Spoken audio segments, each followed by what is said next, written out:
The wolf and the lion movie के starting में हमें अफ्रीका में एक फीमेल लॉयन को दिखाया जाता है जो कि अपने बेबी लॉयंस को दूध पिला रही होती है। लेकिन तभी वहाँ पर एक शिकारी आकर फीमेल लॉयन को खत्म कर देता है और उसके पास एक सर्कस का पिंजरा होता है, उसमें वो एक बेबी लॉयन को पकड़कर उसमें बंद कर देता है, फिर उसे एक प्लेन में डालकर वहाँ से ले जाता है। इसके बाद हमें 20-year-old एल्मा नाम की एक गर्ल को दिखाया जाता है जो कि एक पियानिस्ट बनना चाहती है। उसके ग्रैंडफादर की तरह उसको भी एनिमल से बहुत ज्यादा लगाव होता है। फिर एक दिन वो अपनी चाइल्डहुड होम घूमने जाती है जो कि कैनेडियन वाइल्डरनेस में स्थित होता है। असल में ये जगह उसके ग्रैंडफादर की होती है और एल्मा अपने चाइल्डहुड में यही पली बड़ी थी। अब एल्मा की ग्रैंडफादर भी नहीं रहे। आइलैंड पे पहुंचते ही अंकल जो ने एल्मा का वेलकम किया। इसके बाद वो दोनों उसके ग्रैंडफादर के घर पे आ जाते हैं। फिर एल्मा अंकल जो को बताती है कि आज की नाइट वो यहीं पर रुककर आराम करेगी। फिर एल्मा को वहाँ पर छोड़कर अंकल जो वहाँ से चले जाते हैं और नाइट को एल्मा अपने ग्रैंडफादर की वीडियो देखने लग जाती है। उनकी वीडियो देखकर एल्मा काफी इमोशनल हो जाती है क्योंकि इस वीडियो में उसके ग्रैंडफादर बता रहे होते हैं कि स्नो नाम की एक फीमेल वुल्फ कुछ ईयर्स पहले ना जाने कहाँ से उनके पास आ गई थी और धीरे धीरे टाइम के साथ वो उसकी एक अच्छी फ्रेंड बन गई थी। उसके ग्रैंडफादर आगे और बताते हैं कि अगर एल्मा चाहे तो उस वुल्फ से भी फ्रेंडशिप कर सकती है। भाई उस नाइट को बेबी लॉयन वाला प्लेन खराब वेदर और तूफान की वजह से उसी आइलैंड पर क्रैश हो जाता है। प्लेन क्रैश की आवाज सुनकर एल्मा गेट से बाहर निकलती है, लेकिन खराब वेदर की वजह से वो वापस अपने घर के अंदर आ जाती है। इसके बाद हम नेक्स्ट मॉर्निंग में चार्ल्स और एली नाम के दो यंग मैन को देखते हैं और उन्होंने स्नो वुल्फ को पकड़ने के लिए वहाँ पर एक जाल बिछाया और असल में वो वुल्फ के पार के मालिक थे और उसके लिए वो स्नो वुल्फ को पकड़कर ले जाना चाहते थे। और तभी हम देखते हैं कि स्नो उनके बिछाए हुए जाल में फंस जाती है, लेकिन स्नो काफी ट्राई करने के बाद उनके बिछाए हुए जाल से बाहर निकल जाती है। स्नो वुल्फ एली और चार्ल्स के वहाँ पर आने से पहले वहाँ से भाग जाती है। चार्ल्स और एली उसका पीछा करते हैं, लेकिन वो तैर कर दूसरी साइड चली जाती है जहाँ पर स्नो की मुलाकात एल्मा से होती है। स्टार्टिंग में तो एल्मा स्नो को देखकर घबरा जाती है, लेकिन जब उसे पता चलता है कि स्नो को उसके कोट से उसके ग्रैंडफादर की स्मेल आ रही है तो एल्मा अपने ग्रैंडफादर के कोट को नीचे उतार कर रख देती है। इससे कि स्नो उस कोट को सूंघने लग जाती है और शांत हो जाती है। तब एल्मा चांस देखकर स्नो की बॉडी में फंसे जाल को चाकू से काटकर उसको फ्री कर देती है। फिर स्नो वहाँ से चली जाती है और एल्मा भी जंगल की तरफ आगे बढ़ जाती है और थोड़ी देर बाद वो प्लेन क्रैश की जगह पर पहुंच जाती है। लेकिन तभी हम देखते हैं कि बेबी लॉयन एक पेड़ में फंसा होता है और वो पूरी तरह से अभी ठीक होता है, पर जैसे वो अपने पिंजरे से बाहर निकलता है तो वो एक घोंसले पे आकर गिर जाता है। लेकिन तभी वहाँ पर एक पक्षी आ जाता है और वो बेबी लॉयन को घोंसले से ढकेल देता है। फिर बेबी लॉयन सीधा नीचे खड़ी एल्मा की गोद में जा गिरता है। एल्मा भी बेबी लॉयन को अपने साथ वहाँ से अपने घर ले आई। उसी टाइम स्नो भी अपने छोटे बेबी के साथ एल्मा के घर में अंदर आ जाती है क्योंकि स्नो और उसके बेबी को बाहर शिकारियों से खतरा होता है, इसलिए स्नो अपने बेबी को साथ लेकर यहाँ पे आई थी। अब एल्मा के घर में 3 प्यारे एनिमल हो चुके थे और स्नो अपने बेबी के साथ लॉयन बेबी को भी दूध पिलाती है। ये सब देखकर एल्मा बहुत ज्यादा खुश होती है। फिर एक दिन अंकल जो एल्मा से मिलने उसके घर आते हैं तो वो स्नो और बाकी एनिमल बेबीज को देखकर हैरान हो जाते हैं, लेकिन उन्होंने एल्मा से कहा कि ऐसे डेंजर एनिमल को घर में रखना ठीक नहीं है, तुम्हें इन्हें तुरंत वाइल्ड लाइफ वालों को दे देना चाहिए। जो अंकल आगे और बताते हैं कि लॉयन बेबी को ढूंढते हुए वाइल्ड लाइफ वाले यहाँ पे आते ही होंगे। इसके बाद अंकल जो एल्मा के घर से चले जाते हैं। फिर नेक्स्ट डे हम देखते हैं कि कुछ लोग बोट में बैठकर एल्मा के घर की ओर आ रहे हैं और जब वो एल्मा के पास आते हैं तो बताते हैं कि वो वाइल्ड लाइफ वाले हैं और वो एल्मा से लॉयन बेबी के बारे में पूछते हैं। लेकिन एल्मा को तो उन एनिमल से बहुत ज्यादा लगाव हो गया था, इसलिए उसने डिसाइड किया कि वो एनिमल्स के बारे में इन्हें कुछ नहीं बताएगी और एल्मा ने झूठ कह दिया कि उसने किसी बेबी लॉयन के बच्चे को नहीं देखा। इसके बाद वाइल्ड लाइफ वाले वहाँ से चले जाते हैं और जब एल्मा घर के अंदर आती है तो दिखती है कि सुनो दोनों एनिमल बेबीज को दूध पिला रही है। ये देखकर एल्मा को काफी अच्छा फील होता है क्योंकि अब सुनो दोनों एनिमल बेबीज का ख्याल रख रही थी और जैसे जैसे टाइम बीता गया दोनों एनिमल बेबीज बड़े हो रहे थे और दोनों एनिमल बेबीज में फ्रेंडशिप बढ़ती गई। अल्मा ने वुल्फ पप का नाम मोजार्ट रखा और लॉयन कप का नाम ड्रीमर रख दिया। उधर अंकल जो को इस बात की टेंशन होती है कि ये वाइल्ड एनिमल कहीं एल्मा को नुकसान न पहुंचा दे और इसी तरह से एल्मा को काफी टाइम गुजर जाता है और दोनों एनिमल बेबी थोड़ी बड़ी हो चुके थे। एल्मा उन्हें आसपास के एरिया में घुमाने ले जाती और अपने ग्रैंडफादर के हाउस के पास ही उनके साथ खेलती भी थी। लेकिन जब एल्मा अपने क्लासिक म्यूजिक ऑडिशन के लिए जाती है तो तभी उसके ग्रैंडफादर के हाउस के पास वो दोनों साइंटिस्ट एली और चार्ल्स आ जाते हैं। उन्हें वहीं पर स्नो वुल्फ मिल जाती है तो वो स्नो को बेहोश करके अपने साथ ले जाते हैं। भैया हम देखते हैं कि एल्मा का म्यूजिक ऑडिशन में सिलेक्शन हो जाता है और इससे एल्मा काफी खुश होती है। लेकिन जब एल्मा अपने ग्रैंडफादर के हाउस पे आती है तो देखती है कि उसके घर का सारा सामान इधर उधर बिखरा पड़ा था क्योंकि दोनों एनिमल बेबीज भूख की वजह से काफी परेशान हो चुके थे और उसे वहाँ पर स्नो भी दिखाई नहीं देती तो वो स्नो को ढूंढने के लिए आसपास के सारे एरियाज में जाती है, लेकिन एल्मा को स्नो कहीं पर मिली ही नहीं। फिर वो वापस लौटकर एनिमल बेबीज के पास आ जाती है क्योंकि अब एल्मा को एनिमल बेबीज का पेट भरना था, इसलिए एल्मा को ना चाहते हुए भी अपनी पियानिस्ट की जॉब छोड़नी पड़ी। इसके बाद एक दिन अंकल जो एल्मा से मिलने के लिए आते हैं और वाइल्ड एनिमल को फिर से एल्मा के पास देखकर बहुत ज्यादा गुस्सा करते हैं। उसने उसी टाइम एल्मा से एनिमल बेबीज को वाइल्ड लाइफ वालों को देने को कहा, लेकिन एल्मा उन्हें समझाती हुए कहती है कि उसके ग्रैंडफादर का तो यही मानना था कि वो एनिमल्स के साथ रहे और फिर सर्कस में एनिमल्स पर होने वाले मिसट्रीटमेंट के लिए उसके ग्रैंडफादर इसके अगेंस्ट थे। आखिरकार अंकल जो एल्मा की बात मानी गई और एल्मा को गले लगाकर कहा कि वो टाइम टाइम से उसको फोन करते रहेंगे। अब एल्मा का सारा टाइम एनिमल्स को खाना खिलाने और उनका ख्याल रखने में बीतने लगा। एल्मा को मोजार्ट और ड्रीमर से बहुत प्यार था। वो मोजार्ट और ड्रीमर को अपने बच्चों की तरह पालने लगी। बदले में मोजार्ट और ड्रीमर भी उससे काफी कनेक्ट हो गए थे। ऐसे ही उन्हें पीसफुली रहते रहते वहाँ पर 1-2 साल हो चुके थे और अब मोजार्ट और ड्रीमर काफी यंग हो गए थे। अंकल जो टाउन से उनके लिए खाना लाया करते थे, लेकिन मोजार्ट और ड्रीमर के पास जाने में उन्हें डर लगता था। तब उन्होंने एल्मा को फिर से समझाया कि इनके साथ रहना बहुत ही रिस्की है, लेकिन एल्मा उन्हें किसी भी हाल में अकेला नहीं छोड़ना चाहती थी। इसके बाद एक दिन एक मॉम अपनी डॉटर के साथ बोट से आइलैंड के करीब आए और वो वहाँ के किनारे से कुछ फ्लावर्स तोड़ने लगे, लेकिन तभी मोजार्ट और ड्रीमर उनको देख लेते हैं और तेजी से उनकी तरफ जा रहे होते हैं। लेकिन जब एल्मा ने उन्हें देखा तो वो मोजार्ट और ड्रीमर को रोकने के लिए उनके पीछे पीछे भाग रही होती है। तभी उसका पैर एक पत्थर से टकरा गया और वो नीचे गिर जाती है, जिससे उसके सिर में चोट लग गई। उसकी वजह से वो वहीं पर ही बेहोश हो गई। वो मॉम और डॉटर ये सब नहीं दिख पाई और अपनी बोट में बैठकर वापस वहाँ से चली गई। थोड़े टाइम बाद जब मोजार्ट और ड्रीमर एल्मा के पास आए तो उन्होंने एल्मा को वहाँ पर बेहोश पाया और वो एल्मा को उठाने का बार बार ट्राई करने लगे, लेकिन इससे कोई भी फायदा नहीं हुआ। एल्मा वहीं पर ही बेहोश पड़ी रही। वो कई आवर्स तक जोर जोर से आवाजें लगाकर हेल्प के लिए पुकारते रहे, लेकिन उनकी हेल्प करने के लिए कोई नहीं आया। जल्दी ही नाइट हो गई और दोनों एनिमल वहीं पर एल्मा के पास बैठे रहे। उन्होंने पूरी नाइट जाकर एल्मा को वार्म रखा। जब नेक्स्ट मॉर्निंग में अंकल जो ने एल्मा को कई बार कॉल किए तो उन्हें एल्मा से कोई भी रिप्लाई नहीं मिला। इससे अंकल जो समझ गए कि एल्मा के साथ कुछ तो गड़बड़ है। फिर वो तुरंत अपनी बोट लेकर आइलैंड पर पहुंचे और तभी उसे एल्मा के पास मोजार्ट और ड्रीमर दिखे। इससे अंकल जो को लगा कि इन वाइल्ड एनिमल्स ने एल्मा के ऊपर अटैक कर दिया होगा, इसलिए अंकल जो ने तुरंत एनिमल कंट्रोल वालों को कॉल कर दिया। लेकिन जब उन्हें एल्मा सिर्फ बेहोश मिली और एनिमल्स को उसको प्रोटेक्ट करते हुए देखा तो उन्हें अपनी इस गलती पर बहुत ज्यादा पछतावा हुआ। इसके बाद एल्मा को हॉस्पिटल ले जाया जाता है तो वहाँ पर अंकल जो को डॉक्टर बताती है कि उन एनिमल्स ने अगर एल्मा को गर्म न रखा होता तो शायद ही वो आज जिंदा बच पाती। उधर एनिमल कंट्रोल वालों के पास एली आता है। वो एली को वहाँ पर मोजार्ट को दिखाते हैं। इसके बाद वो मोजार्ट को एली को सौंप देते हैं, क्योंकि मोजार्ट को देखकर एली को पता चल गया कि ये तो स्नो वुल्फ का ही बच्चा है। भाई एनिमल कंट्रोल वाले ड्रीमर को एलन नाम के एक आदमी को बेच देते हैं। एलन एक सर्कस चलाता था। एलन भाई होता है जिसने ड्रीमर को स्टार्टिंग में सर्कस के लिए अफ्रीका से मंगवाया था। और एलन एक बहुत ही बेरहम आदमी था जो एनिमल्स की फीलिंग और उनके पेन को नहीं समझता था। लेकिन एलन से बिल्कुल उल्टा उसका सन राफा होता है।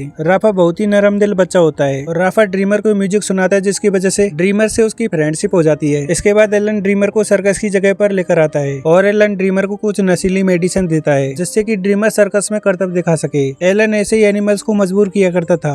ड्रीमर ने अब तक की अपनी लाइफ मजे से आइलैंड पर गुजारी थी, लेकिन एलन जैसे बैड लोगों ने उस पर काफी बुरा असर डाला। इसलिए राफाई वहाँ पर एकमात्र ऐसा बच्चा था जिसके साथ ड्रीमर को थोड़ा लगाव था। राफाई ड्रीमर को क्लासिक म्यूजिक सुना के उसे शांत किया करता था। वही हम हॉस्पिटल में देखते हैं एल्मा को होश आ जाता है और वो होश आते ही अंकल जो से मोजार्ट और ड्रीमर के बारे में पूछती है। फिर अंकल जो अपने भारी मन के साथ अपनी मिसअंडरस्टैंडिंग के बारे में एल्मा को बता देते हैं। अंकल जो की बातें सुनकर एल्मा को बहुत ही ज्यादा बुरा लगता है और जल्दी से हॉस्पिटल से बाहर आ जाती है। फिर अंकल जो के साथ उसकी गाड़ी में बैठकर वहाँ से निकल जाती है और वो दोनों सीधा फॉरेस्ट रेंजर्स के ऑफिस में पहुंच जाते हैं। यहाँ पर वो लोग एल्मा को बताते हैं कि उन्होंने मोजार्ट को तो वुल्फ के पार्क में भेज दिया है और ड्रीमर को एक सर्कस वाले को बेच दिया है। ये सुनकर एल्मा को और ज्यादा गुस्सा आ जाता है और फॉरेस्ट रेंजर ऑफिसर को डांटने लगती है। तभी अंकल जो एल्मा को शांत करके बाहर ले आते हैं। इसके कुछ टाइम बाद एल्मा एली को कॉल करती है और उससे मोजार्ट के बारे में पूछती है। तब एली एल्मा को बताता है कि मोजार्ट अपनी मॉम स्नो के पास ही है। यहाँ पर वो बहुत खुश है और उसके कुछ फ्रेंड भी बन गए हैं। उसकी बातें सुनकर एल्मा को थोड़ी तसल्ली मिलती है, लेकिन ड्रीमर के लिए तो वो अब भी बहुत परेशान थी। इसके बाद एल्मा ड्रीमर को ढूंढने के काम पे लग जाती है और आसपास के जितने भी सर्कस वाले थे उन सभी से ड्रीमर के बारे में पूछताछ करती है, लेकिन इससे एल्मा को ड्रीमर के बारे में कुछ भी पता नहीं चला। उधर एलन ड्रीमर के साथ अपना सर्कस दिखा रहा होता है और ड्रीमर की वजह से उसकी अच्छी खासी कमाई भी होने लगी थी। इससे ड्रीमर मॉन्स्टर लॉयन के नाम से फेमस हो गया। फिर एक दिन एलन ड्रीमर को लेकर सर्कस दिखाने के लिए वुल्फ के पार्क के पास से गुजर रहे थे और तभी मोजार्ट को ड्रीमर दिख जाता है। इसके बाद मोजार्ट अपनी समझदारी से पार्क से गड्ढा खोदकर वहाँ से भाग जाता है। जब एली और चार्ल्स नहीं दिखा तो वो काफी हैरान हो जाते हैं। इससे उन्हें पता चल जाता है कि मोजार्ट एक इंटेलिजेंट वुल्फ है और वो जरूर किसी को ढूंढते हुए उसके पीछे गया है। भाई हम देखते हैं कि मोजार्ट ड्रीमर को ढूंढते हुए उसके पास चला जाता है, लेकिन जब एलन राफा के साथ आके ड्रीमर के पिंजरे का गेट खोलता है तभी मोजार्ट एलन पर अटैक कर देता है। इससे ड्रीमर पिंजरे से बाहर निकल आता है। फिर ड्रीमर और मोजार्ट वहाँ से भाग जाते हैं। इससे भी दोनों फिर से मिलकर बहुत ज्यादा खुश होते हैं, लेकिन एलन ड्रीमर के भागने से काफी ज्यादा गुस्से में होता है और ड्रीमर को बेहोश कर पकड़ने के लिए अपनी बंदूक निकाल लेता है। उसके बेटे राफा ने उसे समझाने की बहुत कोशिश की, लेकिन एलन ने राफा की एक नहीं सुनी। इसके बाद राफा भी अपने डेड एलन के साथ ड्रीमर को ढूंढकर पकड़ने के लिए उनके साथ चल पड़ा। भाई चार्ल्स ने एली को भी ड्रीमर के बारे में बताया, क्योंकि वो समझ गए थे कि मोजार्ट और ड्रीमर अब एक ही साथ है। इसकी वजह से पूरे टाउन में मोजार्ट और ड्रीमर के लिए हाई अलर्ट जारी कर दिया जाता है। भाई हम देखते हैं कि एली एल्मा से मिलने के लिए आता है और एली एल्मा को सारी बातें समझाता है। उन्होंने मोजार्ट और स्नो के साथ जो किया उसके लिए सॉरी भी बोल देता है। साथ ही एली एल्मा को सब कुछ बताता है कि अब एनिमल कंट्रोल वाले मोजार्ट और ड्रीमर को पकड़ने में लगे हुए हैं। उसकी बातें सुनकर एल्मा काफी घबरा जाती है, लेकिन एली बताता है कि उन्होंने मोजार्ट की बॉडी पर एक ट्रैकर फिट कर रखा है। इससे उन्हें मोजार्ट और ड्रीमर की लास्ट लोकेशन एल्मा के घर से दूर फॉरेस्ट में मिलती है, क्योंकि मोजार्ट और ड्रीमर शायद एल्मा के घर की तरफ तरफ ही आ रहे हैं। इसके बाद एल्मा और एली मोजार्ट और ड्रीमर को ढूंढने के लिए वहाँ से निकल जाते हैं। वही दूसरी तरफ हम देखते हैं कि मोजार्ट और ड्रीमर टाउन में खुलेआम घूम रहे थे, इसलिए पुलिस उन्हें और तेजी से पकड़ने के काम पे लग जाती है। इसके बाद मोजार्ट और ड्रीमर सीधे जंगल की तरफ चले जाते हैं, लेकिन तभी उनके पास एलन और राफा भी आ पहुंचते हैं। फिर एलन ड्रीमर को पकड़ने के लिए उस पर गन से बेहोशी की दवा इंजेक्ट करता है, लेकिन उसी टाइम मोजार्ट बीच में आ जाता है और वो दवा उसके लग जाती है, जिससे मोजार्ट ने ड्रीमर को तो बचा लिया होता है, लेकिन अब वो खुद ही वहाँ पर बेहोश हो जाता है। फिर ड्रीमर तो वहाँ से मोजार्ट को ऐसी हालत में देखकर एलन और राफा से दूर चला जाता है। ड्रीमर के जाने के बाद राफा मोजार्ट के पास आता है और उसके गले से उसका ट्रैकर हटा के अपने पास रख लेता है। वही राफा मोजार्ट को एक गोली भी दे देता है, जिससे बेहोशी का असर खत्म हो जाए और मोजार्ट की जान बच जाए। इसके बाद राफा और एलन मोजार्ट को वहीं पर छोड़कर चले जाते हैं और वहाँ से वो सीधा एक बार में चले जाते हैं। लेकिन तभी वहाँ पे मोजार्ट के ट्रैकर को ट्रेस करते हुए एली और एल्मा भी उनके पास आ जाते हैं। तब एलन उन्हें बताता है कि उनके पास ऐसा कोई ट्रैकर नहीं है और बहाना बनाकर उन्हें वहाँ से बाहर भेज दिया। लेकिन जब एली और एल्मा वहाँ से जा रहे होते हैं, तभी उनके पास राफा आके उन्हें सारी बातें समझा देता है। इसके बाद वो तीनों जंगल में चले जाते हैं, क्योंकि राफा को मोजार्ट और ड्रीमर की लोकेशन के बारे में पता होता है और तभी उन्हें वहाँ पर ड्रीमर मिल जाता है। इसके बाद ड्रीमर उन्हें एक लकड़ी के हाउस में ले जाता है और उसी हाउस के अंदर मोजार्ट आराम कर रहा था। खुशकिस्मती से वो राफा की वजह से बच गया था और एल्मा मोजार्ट और ड्रीमर से फिर से मिलकर बहुत ज्यादा खुश होती है। लेकिन तभी उन्हें वहाँ पर पुलिस के आने का शक होता है, तो एल्मा ने मोजार्ट और ड्रीमर को एक खुफिया रास्ते के जरिए वहाँ से दूर भगा दिया। अब उन्हें एल्मा के घर तक पहुँचने के लिए सिर्फ एक नदी को पार करके दूसरी तरफ जाना था और उनके पीछे पीछे पुलिस भी आ रही थी, तो पुलिस से बचने का उनके पास सिर्फ यही रास्ता होता है। लेकिन किनारे पर कोई बोट या नाव नहीं थी, इसलिए सबको नदी में तैर कर ही दूसरी तरफ जाना था। फिर मोजार्ट तो तुरंत पानी में उतरकर तैरने लगता है, लेकिन ड्रीमर तो पानी से डरता था, इसलिए वो नदी में तैरने के लिए उतरता ही नहीं है। तब एल्मा ने ड्रीमर को समझाने की बहुत कोशिश की, लेकिन ड्रीमर पानी में उतरने की बजाय वापस जंगल की तरफ चला जाता है। फिर एल्मा भी पानी में उतरकर तैरने लगती है। मोजार्ट तो एल्मा के आगे आगे तैर रहा होता है, लेकिन तभी उन्हें जंगल से शूट करने की आवाज सुनाई देती है। इसका मतलब तो यह था कि पुलिस वालों ने ड्रीमर को शूट कर दिया है। इसके बाद मोजार्ट और एल्मा तो आइलैंड के घर के पास पहुंच जाते हैं और ड्रीमर को खोकर एल्मा फूट फूट कर रोने लगती है। लेकिन तभी एल्मा ड्रीमर को जंगल की तरफ से आते हुए देखती है। रियल में तो ड्रीमर जंगल की तरफ पुलिस वालों को वहाँ से चकमा देने के लिए गया था। वही हम देखते हैं कि अंकल जो और एली भी वहाँ पर आ जाते हैं और ड्रीमर को जिंदा देखकर सभी खुशी से झूम उठे। अब मोजार्ट और ड्रीमर फिर से एक साथ हो गए थे। इसके बाद हम एल्मा को देखते हैं, जो पार्टी में मोजार्ट और ड्रीमर के लौटने की खुशी में पियानो बजाती है, क्योंकि अब उसकी फैमिली कंप्लीट हो चुकी थी। इस पार्टी के लास्ट में एल्मा सभी को अपने प्यारे एनिमल्स मोजार्ट और ड्रीमर की स्टोरी बताती है, जिसे सुनकर वहाँ पर बैठे लोग इमोशनल हो जाते हैं। फिर लास्ट में हमें मोजार्ट और ड्रीमर को फिर से एक साथ दिखाया जाता है। इसी के साथ ये मूवी यहीं पे एंड हो जाती है। ऐसी और मूवीज एक्सप्लेनेशन देखने के लिए हमारे चैनल को सब्सक्राइब और वीडियो को लाइक करें। Thanks for watching.